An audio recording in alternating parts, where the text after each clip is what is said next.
नमस्कार जी सभी को। मेरा नाम है वीरेंद्र और मैं आप सभी का स्वागत करता हूं अपने YouTube channel finisher CSN IT पे। और आज की जो ये वीडियो मैं बना रहा हूं दोस्तों, ये अभी जो खबर आई है, HSSC चेयरमैन जी की एक वीडियो अभी मैंने भी अपलोड करा था उस वीडियो को, और उनके द्वारा उस वीडियो में जो बयान दिया गया है वो बयान ये है कि अभी तक जितने भी अब एग्ज़ाम होने थे, कोऑपरेटिव सोसाइटी सब इंस्पेक्टर का एग्ज़ाम, ग्राम सचिव पटवारी, कैनाल पटवारी का एग्ज़ाम होना था, और एक दो एग्ज़ाम्स के नाम उन्होंने और लिए हैं, ITI वगैरह का कुछ था और जो होने वाले थे। सबसे पहला मेरा जो सवाल है चेयरमैन साहब से और बड़े बड़े यूट्यूबर्स से वो ये है कि आप हर मुद्दे के ऊपर सवाल उठाते हो, तो क्या आप इस बार भी बच्चों के लिए सवाल उठाओगे कि 2018 से लेके अब तक बच्चे बार बार री एडवर्टाइज़ कर रहे थे भर्तियों को, बार बार हमसे फॉर्म भरवाए जा रहे थे। तो क्या बच्चों को उन्होंने जितने भी ये फॉर्म फिल किए थे, क्या उनका पैसा, उनका टाइम, उनकी एनर्जी, क्या वो कोई उनको वापस दे सकता है? दूसरा सवाल कि जो बच्चों ने तैयारी की है इतने टाइम में, क्या सच में बच्चों को वो तैयारी काम आएगी? क्या सच में HSSC एक फ़िक्स पैटर्न डिसाइड करके बच्चों का एग्ज़ाम लेगी?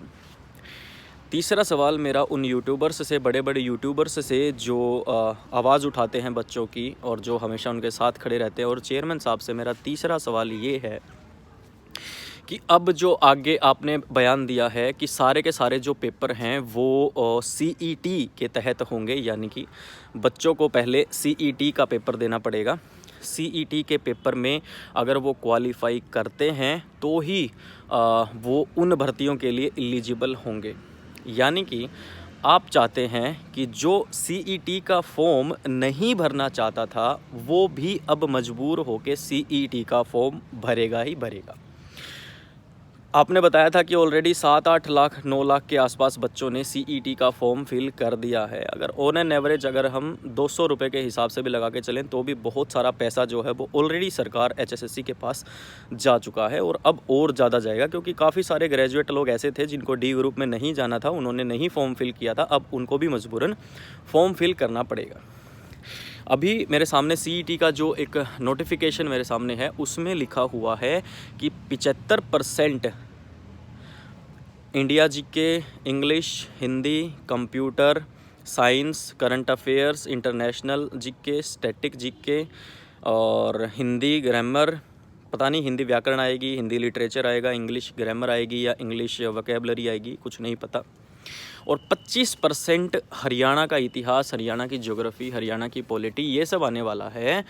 तो मेरा सवाल बच्चों की तरफ से ये है कि क्या हम किसी कोर्स को ख़रीदें? आप बता दीजिए कि हरियाणा के अंदर कौन सा ऐसा प्लेटफॉर्म है जो हमें एग्जैक्ट वही सिलेबस पढ़ा दे जो HSSC एग्ज़ाम में पूछेगी, क्योंकि HSSC ने तो कोई सिलेबस हमें बताया ही नहीं है।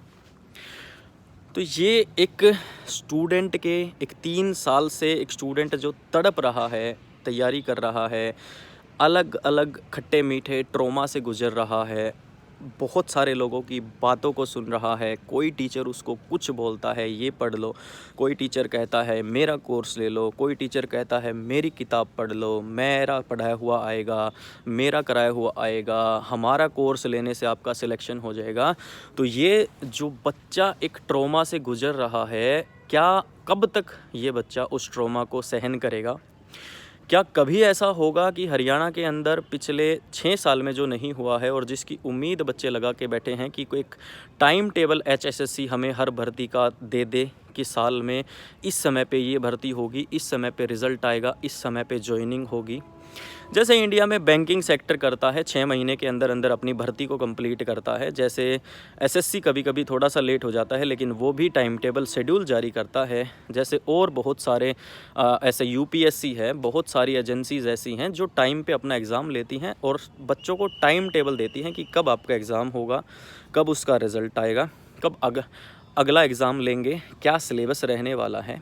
तो क्या हमारा एक जो हरियाणा सबसे प्यारा जो स्टेट है पूरे भारत में, क्या उस हरियाणा के बच्चों को कभी ये मौका मिल पाएगा जानने का कि उनको वो किस हिसाब से तैयारी करें, वो क्या पढ़ें, वो उनको सिलेबस कभी पता लग पाएगा, या वो ऐसे ही सभी बूढ़े हो जाएंगे और अपना जो इम्पोर्टेंट टाइम है, अपनी जवानी का जो टाइम है, जो एक कह सकते हैं कि सैलरी हाथ में होनी चाहिए इस समय पे किसी भी बच्चे के, और उसकी शादी वादी हो जानी चाहिए, उस सेटल हो जाना चाहिए, अपनी लाइफ को एंजॉय करना चाहिए। जिस समय पे उस समय पे बच्चा सुसाइड करने की सोचता है, उस समय पे बच्चा सोचता है कि बस उसको एक डी ग्रुप की चाहे चपरासी की नौकरी ही क्यों ना मिल जाए, क्या कभी HSSC या हरियाणा सरकार इस बेरोज़गारी को दूर करने की राह में कोई कदम रखेगी, या फिर वही ढकोसले और बेकार की बातों से बच्चों को भटकाया जाएगा हमेशा की तरह?